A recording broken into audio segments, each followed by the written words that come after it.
The van moved slowly, almost respectfully, as though it did not want to draw attention to itself, but there was something deliberate in the way it turned into my driveway, tires crunching over gravel that I had personally paid to have replaced just last spring. I pressed myself closer to the narrow wall inside the storage room, careful not to disturb the stack of plastic bins labeled Christmas and summer patio.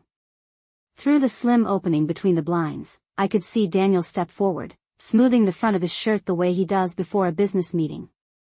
Vanessa walked down the porch steps with that same bright expression she had worn all morning, her posture straight, her hands clasped loosely in front of her as if she were greeting guests.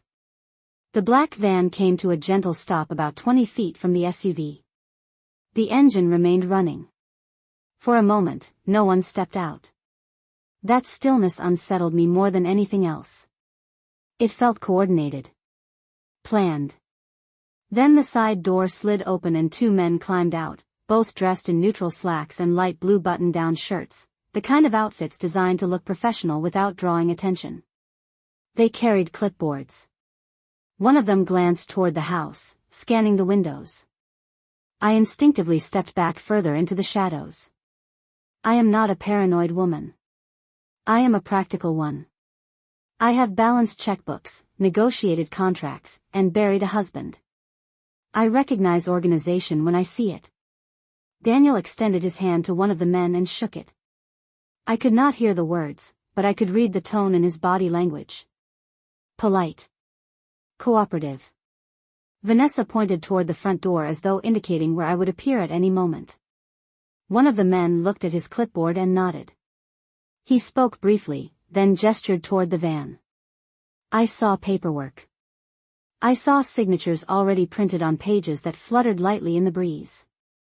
My name was not visible from where I stood, but I did not need to see it. I understood the rhythm of what was happening. Restful. Peaceful. Surprise. The pieces aligned too neatly. Vanessa crossed her arms and leaned closer to Daniel. This time I caught fragments of their conversation when the wind shifted. She will adjust, Vanessa said quietly. They said the first week is always the hardest. Daniel rubbed the back of his neck. It is for her own good, he replied, though he did not sound entirely convinced. The house is too much for her now. Too much. I looked around the narrow storage room at the walls I had painted myself 2 summers ago. At the shelves Daniel had installed when he was 16 and eager to prove he could handle a drill. Too much. I felt no panic. What I felt was clarity. Luis had known. He had seen something. Perhaps he had overheard Vanessa's phone calls.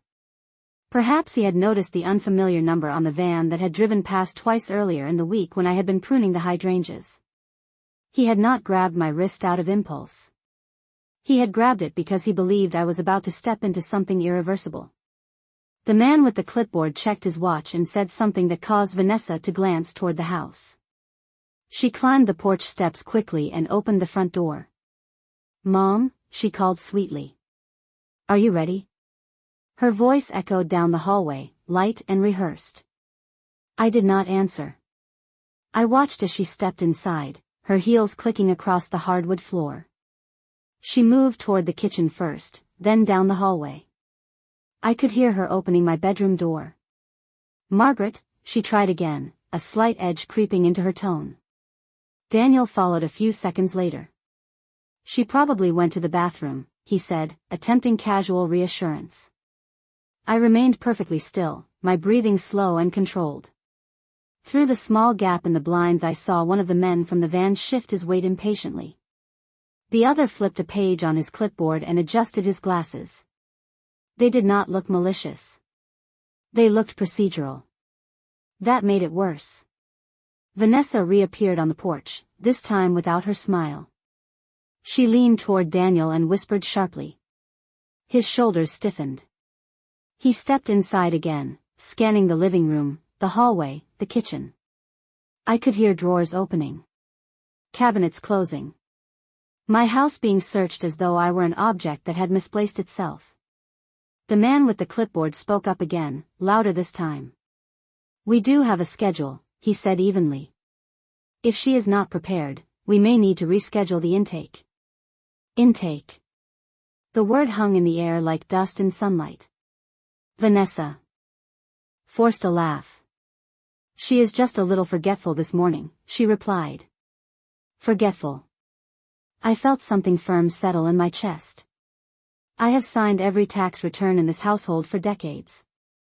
I have managed investments, reviewed insurance policies, and maintained property records down to the last receipt. Forgetful was not the word for me. Convenient was. From inside the storage room, I reached into my purse and pulled out my phone. My hands did not shake. I scrolled to the number I had saved 3 days earlier, after noticing the file folder on the kitchen counter labeled transition plan. I had not asked questions then. I had called my attorney instead. He had told me quietly that certain documents required my physical presence and voluntary signature. No one could move me without consent. As Vanessa's footsteps approached the garage door, calling my name again with rising frustration, I pressed the call button and lifted the phone to my ear.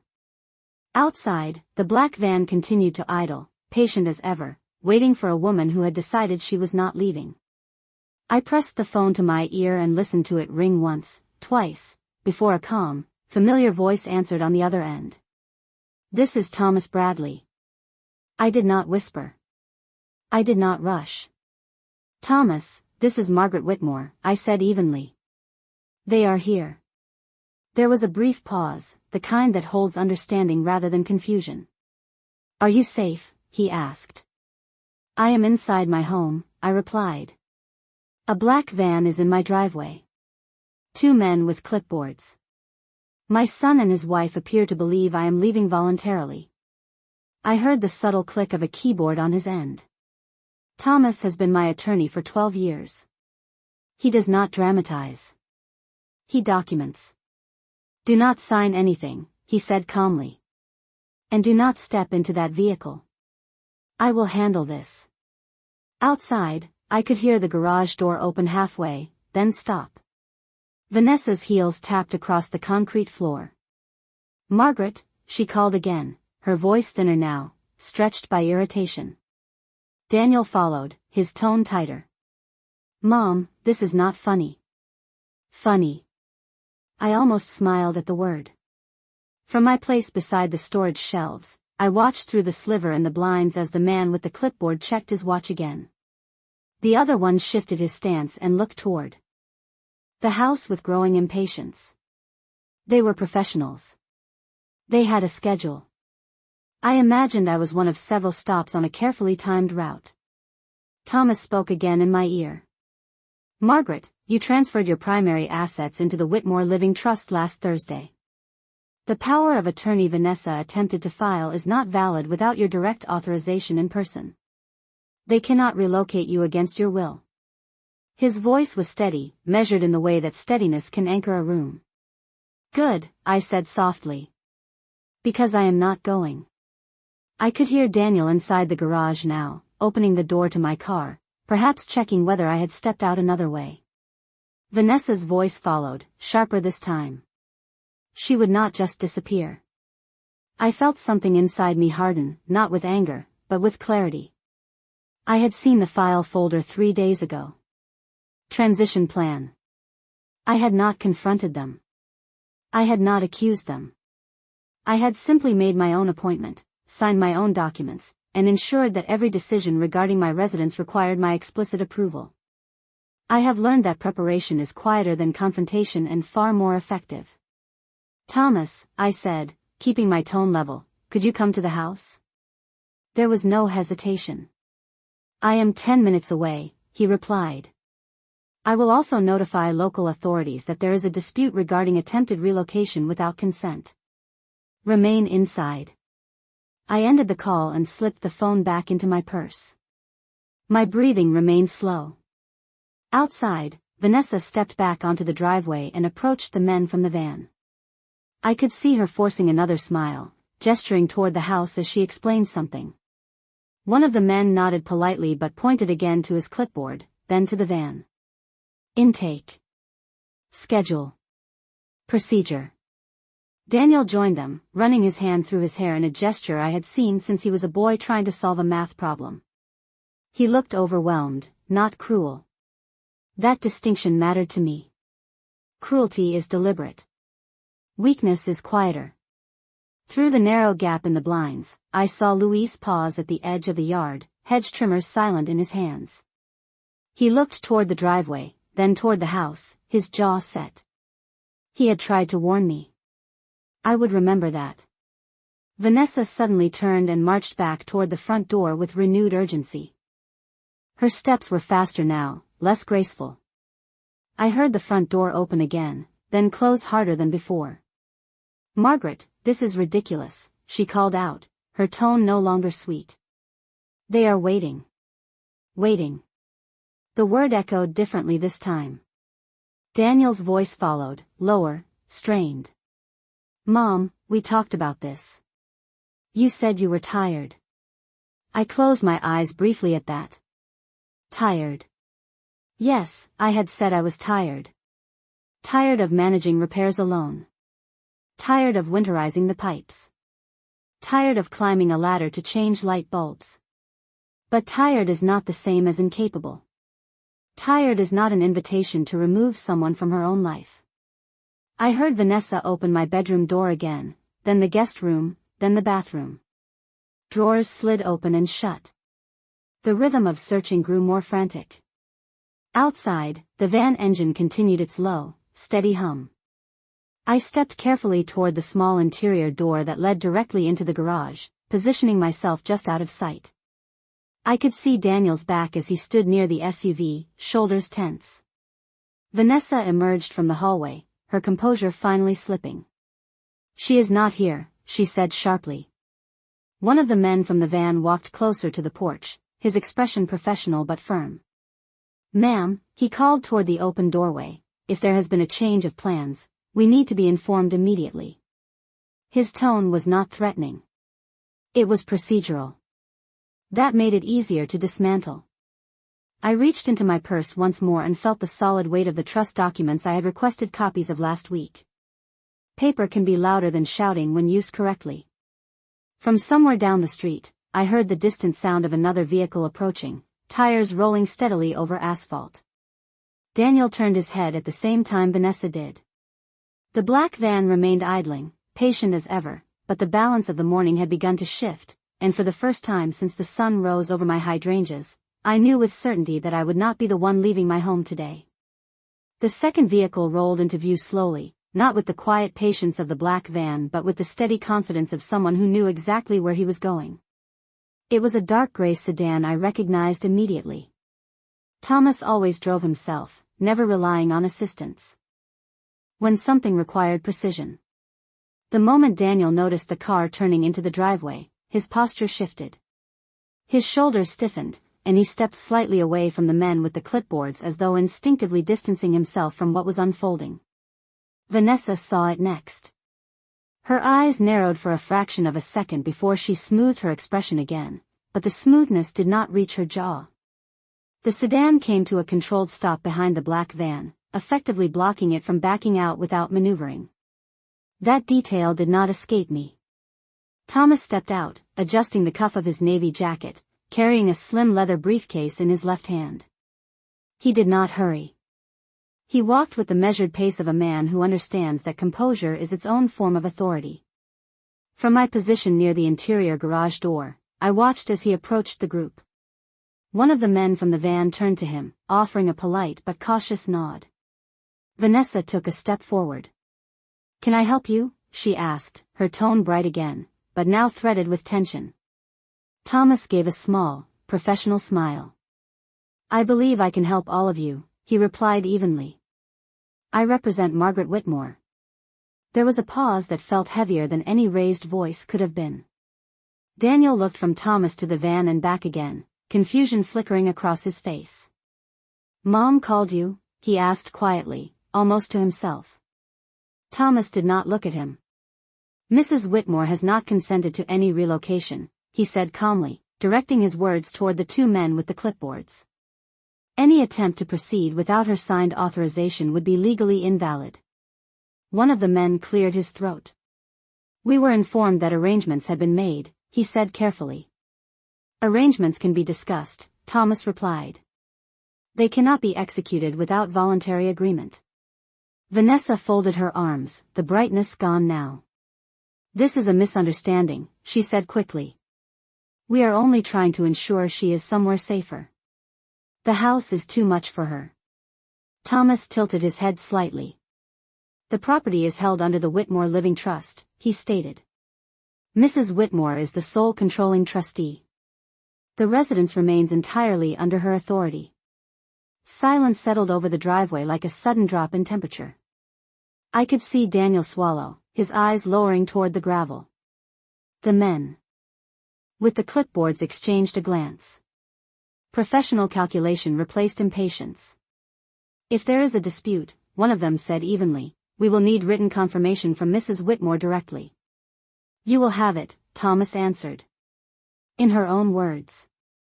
Inside the garage, I felt the weight of the moment settle into something steady. Not victory. Not yet. But balance. I reached for the handle of the interior door and opened it quietly. The hinges gave a faint creak, enough to draw Daniel's attention first. He turned toward the sound, and our eyes met across the open garage space. His expression was not anger. It was realization. Vanessa followed his gaze, and the color drained slightly from her face when she saw me standing there, upright, composed, handbag over my shoulder.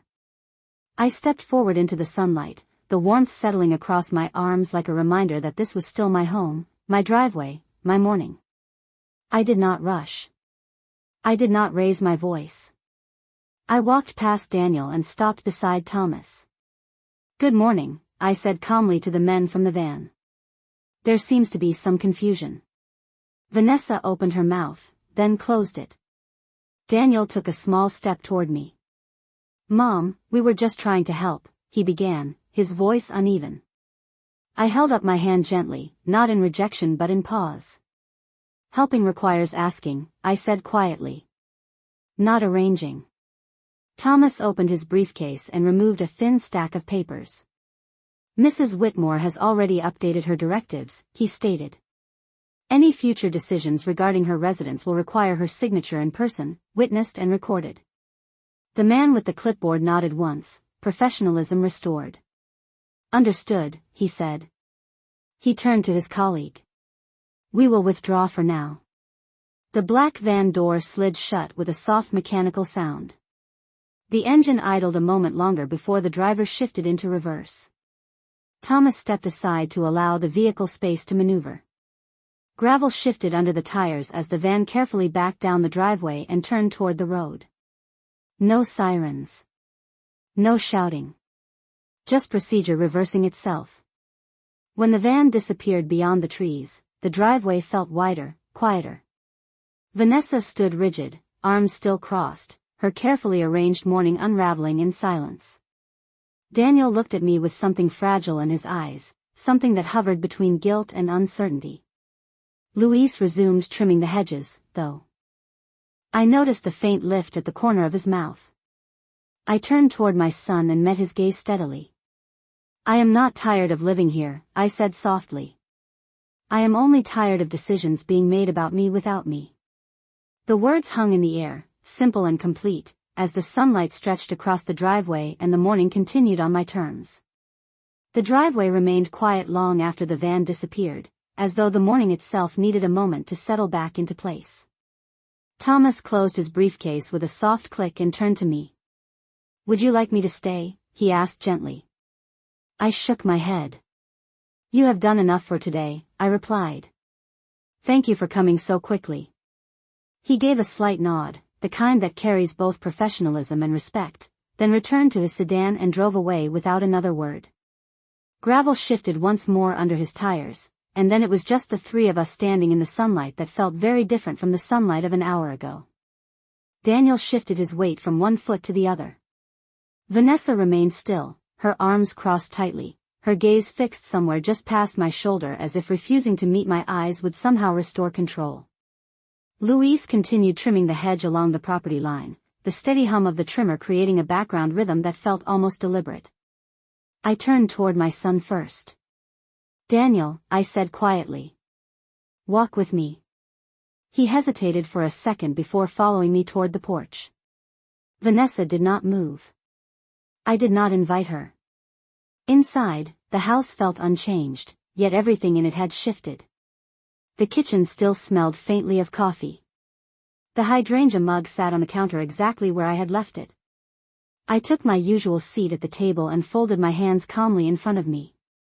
Daniel remained standing at first, then slowly lowered himself into the chair across from me. He looked younger in that moment, almost like the boy who used to sit at this same table doing homework while I cooked dinner. "Mom, we were not trying to hurt you," he began, his voice unsteady. "Vanessa found a place that has activities, nurses on staff, people your age. It seemed responsible." I studied his face carefully. There was no cruelty there. Only a mixture of pressure and convenience.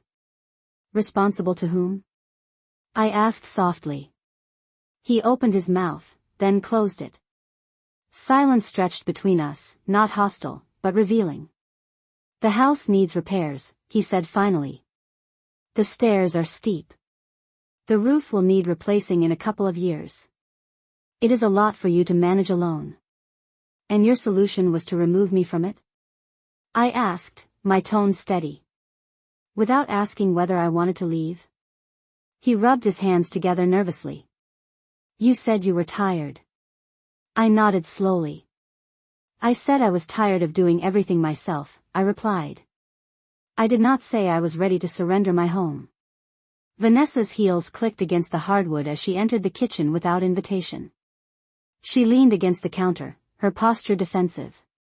"We were thinking ahead," she said sharply. "Someone has to." I turned to look at her directly. "Thinking ahead does not grant authority," I said. "This house, these accounts, the land, all of it remains under my control. I ensured that last week." Her expression tightened. "You went behind our backs?" she asked. I held her gaze without raising my voice. "I protected myself," I replied. "There is a difference." Daniel looked between us, his discomfort deepening. "Mom, this is not about money," he insisted. "It is about safety." "Safety does not arrive in a black van with paperwork already prepared," I said quietly. The words settled heavily in the room. Vanessa straightened, her composure cracking just enough to reveal irritation beneath it. "You are overreacting," she said. "They were professionals." "Professionals who expected me to sign without discussion," I answered. "Professionals who scheduled my relocation without my consent." Daniel exhaled slowly and looked down at the table. I could see the weight of the morning pressing against him, the realization that good intentions do not erase poor judgment. I softened my tone slightly. "If you are concerned about repairs, we will hire help," I said. "If you are concerned about safety, we will install railings and upgrade the lighting. If you are concerned about my health, you may ask me directly how I feel." Vanessa shifted her weight again, clearly dissatisfied with the direction of the conversation. "You cannot live here forever," she said bluntly. I allowed a small pause before answering.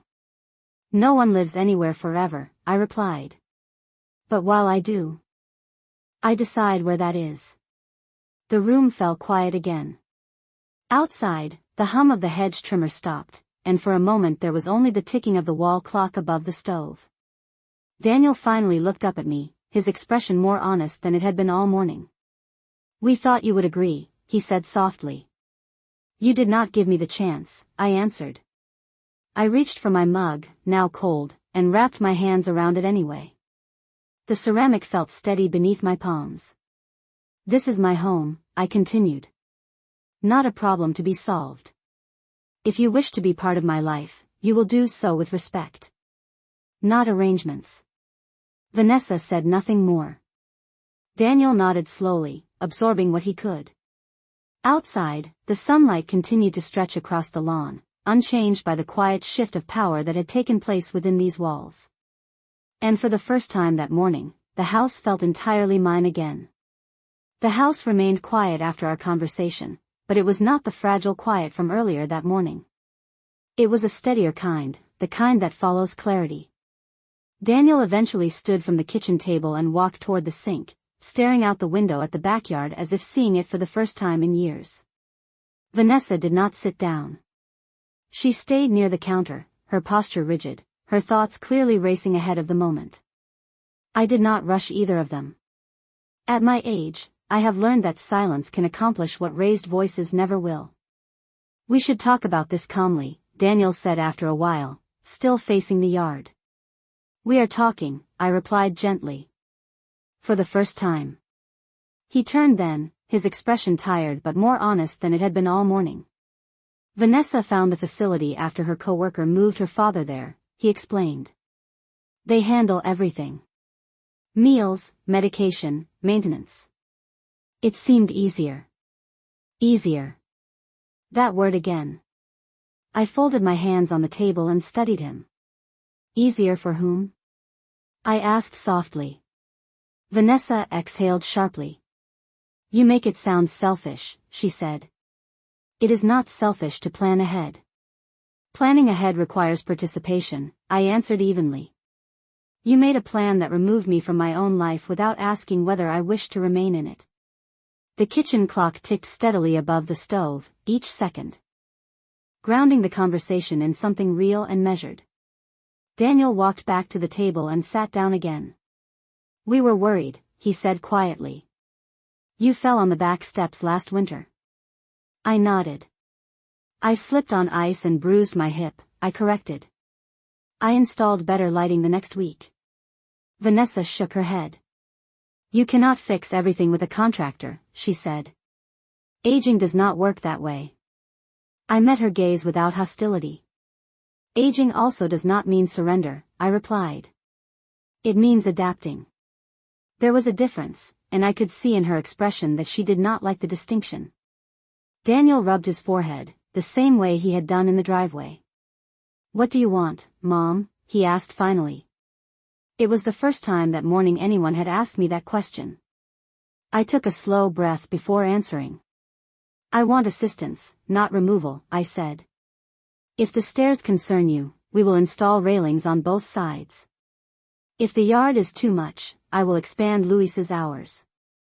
If you are worried about emergencies, we can install a monitored alert system. There are options that do not involve signing me away. Vanessa's lips pressed into a thin line. It is expensive, she said. I gave a small, almost imperceptible smile. I can afford my own safety, I replied. That is not the issue. The real issue hung in the air between us, unspoken but understood. Control. Convenience. Simplification. I stood from the table and walked toward the hallway, motioning for them to follow. Daniel hesitated but rose. Vanessa followed more slowly. I led them to the small desk in the living room where I keep my records organized in labeled folders. I opened the top drawer and removed a neatly bound copy of the Whitmore Living Trust. I placed it on the coffee table without flourish. Last week, when I saw the transition plan folder on the counter, I made my own appointment, I said calmly. I updated my directives. Any attempt to relocate me without my direct and recorded consent triggers an automatic review of asset distribution. Daniel's head lifted sharply. What does that mean? He asked. I met his eyes steadily. It means that if someone attempts to declare me incapable without medical evaluation and due process, their inheritance is suspended pending investigation. The room fell still. Vanessa's composure slipped. Just enough to reveal surprise. You would do that? She asked quietly. I would protect myself, I answered. I have worked too hard to become someone else's paperwork. Daniel looked down at the document on the table, then back at me. We were not trying to take your money, he said, his voice strained. Intent does not erase impact, I replied softly. This morning you arranged transportation for me without conversation. That is not protection. That is removal. The words were not sharp. They did not need to be. Vanessa turned toward the window, staring out at the driveway where the van had stood less than an hour ago. So what now? She asked, her voice quieter. I considered the question carefully before answering. Now, I said, we reset the terms. I closed the folder and returned it to the desk. If you are concerned, you speak to me directly. If you wish to help, you ask how. And if you cannot respect that boundary, then you reconsider how involved you are in decisions about this house. Daniel absorbed the statement slowly. Vanessa did not respond immediately. Outside, the faint sound of Louise trimming along the side yard resumed, steady and ordinary. Life continuing. I walked back to the kitchen and poured myself a fresh cup of coffee, the simple act grounding me in something familiar. The morning sun streamed through the window, illuminating the same countertops, the same floor, the same home that had nearly been reduced to an item on a checklist. I lifted the mug to my lips and took a measured sip. The coffee was strong, slightly bitter, exactly the way I prefer it. And as Daniel and Vanessa stood in the quiet of the kitchen, no longer directing, no longer arranging, I understood something with complete certainty. I had not stayed hidden to avoid being taken. I had stayed hidden to choose when to step forward. And that choice would remain mine. The rest of that afternoon unfolded with a quietness that felt unfamiliar, almost cautious, as though the house itself was observing us, waiting to see what we would do next. Daniel remained longer than usual, sitting at the kitchen table with his hands wrapped around a glass of water he did not drink. Vanessa moved through the living room with deliberate restraint, her earlier certainty replaced by a kind of tight efficiency. No. More bright smiles. No more rehearsed sweetness. Just silence layered with recalculation. I did not chase either of them for explanations. Instead, I moved through my routine as I always have. I wiped down the counters. I folded the dish towel neatly over the oven handle. I stepped out onto the back patio to check the small herb planters I keep near the railing. Basil. Rosemary. Thyme. Living things that respond to care, not control. Daniel eventually joined me outside.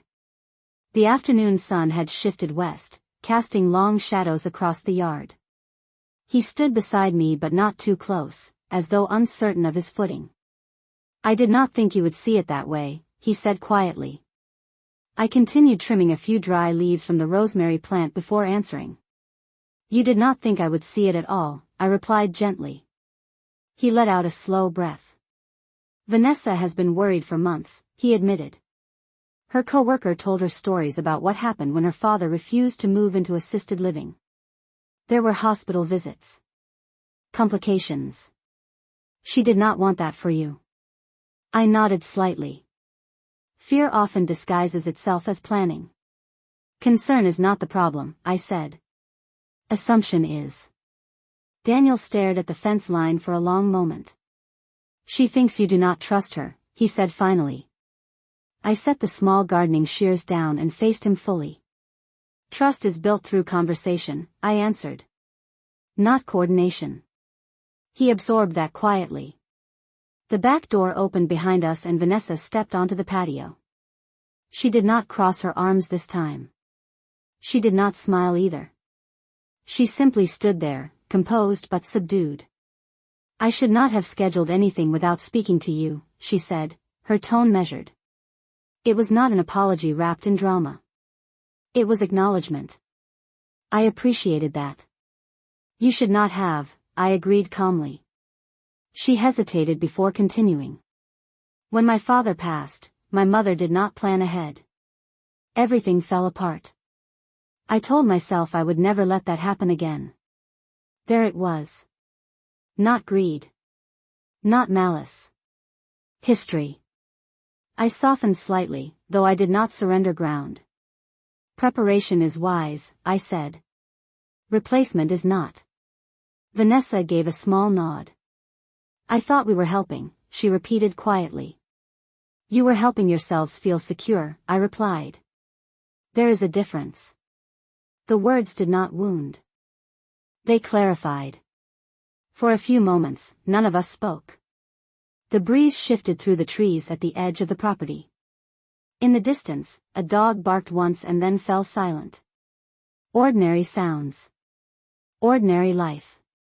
Daniel glanced toward the driveway where the van had stood earlier that morning. When you disappeared, I thought something was wrong, he admitted.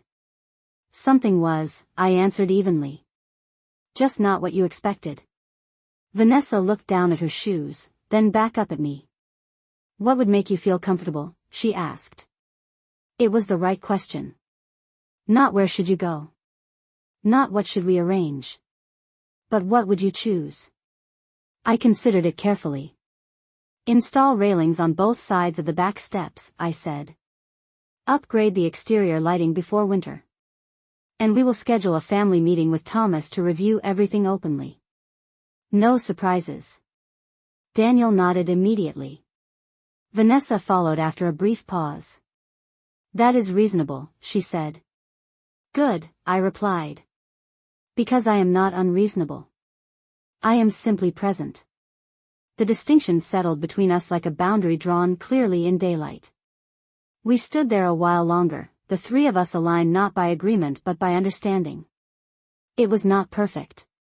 Trust does not rebuild in a single afternoon. But the balance had shifted.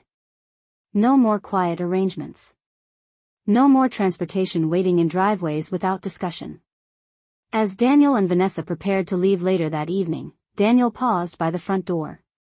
I am sorry, Mom, he said softly. I studied his face and saw something steadier there than before. Be thoughtful, I replied. That is better than sorry. Vanessa gave me a small nod as she stepped outside. Not warm. Not distant. Simply aware. I watched their car disappear down the street the way I had watched the van that morning, but this time there was no tension in my chest. Only space. When the driveway emptied and the house returned fully to itself, I stepped onto the porch and looked out across the lawn. Luis was finishing up near the mailbox. He caught my eye and gave a respectful nod. I returned it. No words were necessary. The sun dipped lower, brushing gold across the windows of the home I had chosen to remain in. And as the evening air cooled slightly against my skin, I understood something clearly. Autonomy is not loud. It does not shout. It stands quietly in its own doorway and decides when to stay. The next morning felt different, not because anything dramatic had changed overnight, but because something steady had settled inside me. I woke before sunrise, as I often do, and lay still for a moment listening to the quiet hum of the house.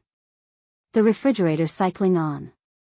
The soft ticking of the hallway clock. The distant sound of an early delivery truck passing a few blocks away. Ordinary sounds. Familiar sounds. Proof that I was still exactly where I intended to be. I rose slowly, slipped on my robe, and walked down the hallway to the kitchen. The hardwood floors felt cool beneath my feet. I brewed a fresh pot of coffee and carried my mug out to the front porch just as the sky began to lighten from charcoal to pale blue. The hydrangeas along the walkway were still heavy with dew. I sat in my usual chair and let the morning unfold at its own pace. There is something powerful about routine after disruption. It reminds you that stability does not vanish simply because someone tried to rearrange it. Around 8 o'clock, I heard the familiar sound of Daniel's car pulling into the driveway. Not hurried. Not secretive.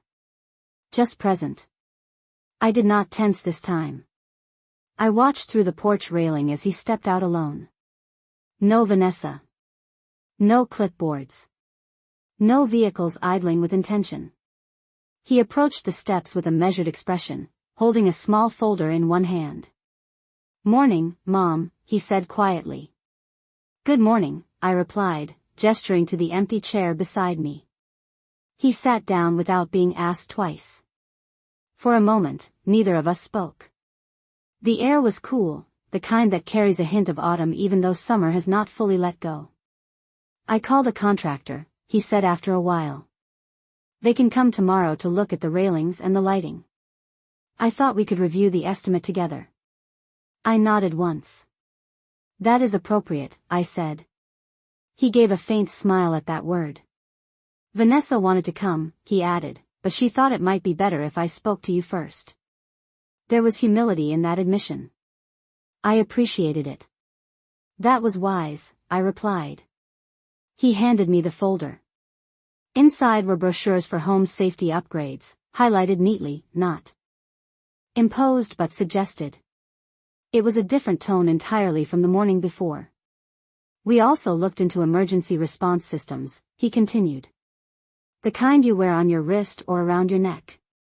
It connects directly to local services if needed. No commitment. Just information. I turned a page slowly. Information is welcome, I said. Decisions will remain mine. He nodded immediately. Of course. The simplicity of that agreement felt almost surprising. After a few minutes, Luis arrived, pulling his small trailer behind his truck as usual. He glanced toward the porch and gave me a respectful nod. I stood and walked down the steps to meet him halfway. Thank you for yesterday, I said quietly. He shifted his weight, slightly uncomfortable with attention. I did not like what I heard, he admitted. They were speaking about schedules before you even knew. I held his gaze. You did the right thing, I told him. He nodded once and returned to his work without further comment. I walked back toward the porch where Daniel was still seated, watching the exchange. He tried to warn me, Daniel said softly. Yes, I replied. And I listened. The statement carried more weight than the words alone. Daniel leaned forward, elbows resting on his knees. I did not realize how it would look, he admitted. The van. The paperwork already prepared. It felt efficient at the time. I met his eyes calmly. Efficiency without consent is removal, I said. You will remember that. He nodded slowly. I will. We sat together for another few minutes, not as adversaries, not as strategist and obstacle, but simply as mother and son recalibrating the boundaries of adulthood. Eventually he stood. The contractor will be here at 10 tomorrow, he said. I will come by so we can review everything together. Very well, I replied. As he walked back to his car, the driveway looked ordinary again. No shadows of black vehicles. No quiet negotiations unfolding without me. Just sunlight stretching across the gravel and the faint scent of cut grass drifting through the air. I returned to my chair on the porch and took another sip of coffee. It had cooled slightly, but it was still strong. Still mine. The house behind me stood steady, unchanged in structure but newly defined in authority. I had not needed to shout. I had not needed to threaten. I had simply remained present, informed, and prepared. And as the morning light continued to rise over the roofline, I understood that autonomy does not have to be defended loudly when it is anchored properly. It only needs to be exercised. The contractor arrived precisely at 10 the next morning, a middle-aged man named Carl with a tape measure clipped to his belt and a clipboard tucked under his arm, and for the first time in days the driveway filled with purpose rather than presumption. Daniel pulled in just behind him, stepping out with a coffee in hand and an expression that was no longer defensive but attentive. Vanessa followed in a separate car a few minutes later, not with a rehearsed smile but with a folder of notes she carried openly instead of hiding. I stood on the porch as they approached, the autumn air cooler than it had been the week before, a reminder that seasons change gradually, not abruptly, if you pay attention. Carl shook my hand first. Mrs. Whitmore, he said respectfully. I understand we are evaluating railings and lighting upgrades. We are evaluating, I confirmed, emphasizing the word gently. Daniel glanced at me and gave a small nod, acknowledging the distinction. We walked together along the back steps where I had slipped last winter. Carl measured the width carefully, crouching to examine the foundation. We can install dual railings on both sides, he explained. Powder-coated steel, weather-resistant. It will not look institutional. I appreciated that choice of word. Not institutional. Not temporary. Permanent improvements for a permanent resident. And the lighting? I asked. Carl pointed toward the corner of the house. Motion-activated LED fixtures here and along the walkway. Low energy consumption, bright coverage. I listened, not as someone being managed, but as the homeowner reviewing an investment. Vanessa stood quietly nearby, occasionally glancing at Daniel before speaking. Would the railings match the exterior trim? She asked Carl. It was the first time she had framed a question around the house as something that would remain mine. Carl nodded. We can color match exactly. Daniel turned to me. We can schedule installation next week if that works for you, he said. If that works for you. The shift in language mattered more than the hardware. Next week is acceptable, I replied. We reviewed the estimate together at the kitchen table, papers spread neatly between us, numbers transparent and discussed openly. No hidden folders. No prearranged transport. Just conversation. Vanessa finally met my eyes directly. I should have started here, she said quietly. With improvements, not relocation. I studied her expression and saw something steadier than fear this time. You were reacting to your own history, I replied calmly. Not mine. She nodded once. Daniel leaned back in his chair and exhaled. I thought I was being responsible, he admitted. Responsibility includes asking, I said gently. It does not eliminate choice. Carl gathered his tools and left shortly after noon, promising a formal proposal by the end of the day. When the front door closed behind him, the house did not feel threatened or rearranged. It felt maintained. Daniel lingered by the kitchen counter while Vanessa rinsed the coffee mugs. I have been thinking, he said slowly. Maybe we should also review the trust documents together. Not to change them. Just to understand them fully. I nodded. Transparency builds trust, I replied. We will schedule a meeting with Thomas next week. Vanessa dried her hands and turned toward me. I do not want you to feel cornered in your own home again, she said. The sincerity in her voice was not dramatic. It was measured. I appreciated that more than apology. Then do not corner me, I answered softly. Stand beside me. The simplicity of that instruction settled into the room like something practical and achievable. Daniel walked to the window and looked out at the driveway, now empty except for the faint tracks left by Carl's truck. When that van pulled in, he said quietly, I thought we were doing the right thing. I joined him at the window. When that van pulled in, I replied, I realized I needed to remind you who decides. We stood there for a moment, mother and son framed by afternoon light, both aware that something had shifted permanently. Not in anger. Not in distance. In definition. Vanessa stepped closer, no longer hovering at the edges of the conversation. We will do this properly, she said. Together. I gave a small nod. Together means informed, I replied. And informed means invited. Later that evening, after they left and the house returned to its quiet rhythm, I stepped out onto the porch once more. The sky had turned a soft gray blue, the first hint of cooler months ahead. Luis was loading his equipment into his truck, preparing to leave for the day. He waved lightly, and I returned the gesture. The driveway lay calm and ordinary, no longer a stage for surprise arrivals or quiet arrangements. I sat down in my usual chair and listened to the faint rustle of leaves along the curb. The railings would be installed soon. The lights would be upgraded. Safety would improve. But the most important reinforcement had already been built. It was not made of steel or wiring. It was made of clarity. I had not left when they expected me to. I had not signed when they prepared for me to. I had remained present, informed, and willing to speak when necessary.